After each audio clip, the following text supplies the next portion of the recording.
Hi, good Erev Shabbos, everybody. This week is Parshas Nasso, and I'd like to point out, I think, something very interesting, which we could learn a great lesson from. There are two Parshas, there are two sections, one after another, in this week's Parsha. The first one deals with the Sota, and the next one, right afterwards, deals with a Nazir.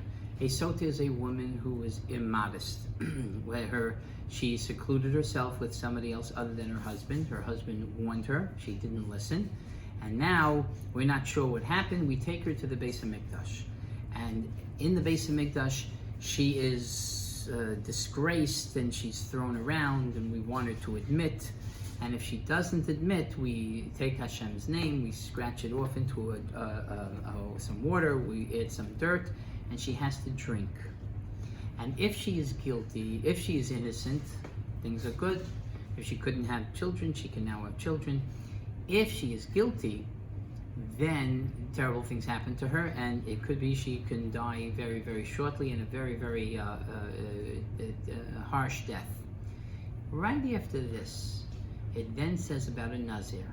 What's a Nazir? And the person who wants to come close to Hashem, and he abstains himself from doing three things. One, he stays away from dead people. He's not allowed to be matami, defile himself with people that are dead. He also is not allowed to cut his hair, and thirdly, he's not allowed to drink wine.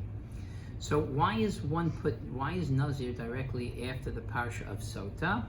And Rashi says why. Rashi says that if somebody sees they were in the Beis HaMikdash and they see what happened to a Sota, they see what happened to this lady, he should put to himself, he should say, that's a terrible thing that happened.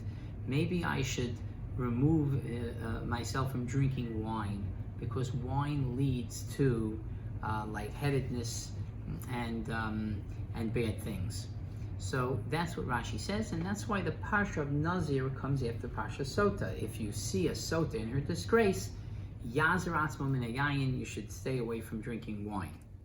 The question is why is it not enough for the Nazir to see this person, to see what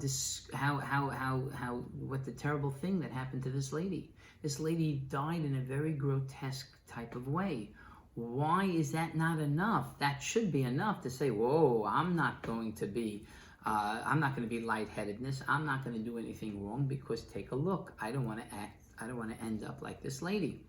But the Torah says, Rashi says, no, that's not enough. What a person has to do is he has to do an action. And that's the lesson that Rashi is saying. It's not enough inspiration is great, but inspiration wears off. What a person must do is, while they're inspired, they have to take action. They have to do something positive. And that's why the Parsha of Nazir is put after the Parsha of Sota. That the Nazir, a person sees this disgrace, he's inspired to become better, now do an action. And his action would be become a Nazir. Do something positive. Take that inspiration and run with it, and make yourself a better person with it. Inspiration is good, but it's not lasting. An action on that inspiration will be more lasting. And that's the way we should conduct ourselves whenever we're inspired. Just don't keep it at an inspiration. Make it, do something positive with it. I wish you all a good Shabbos.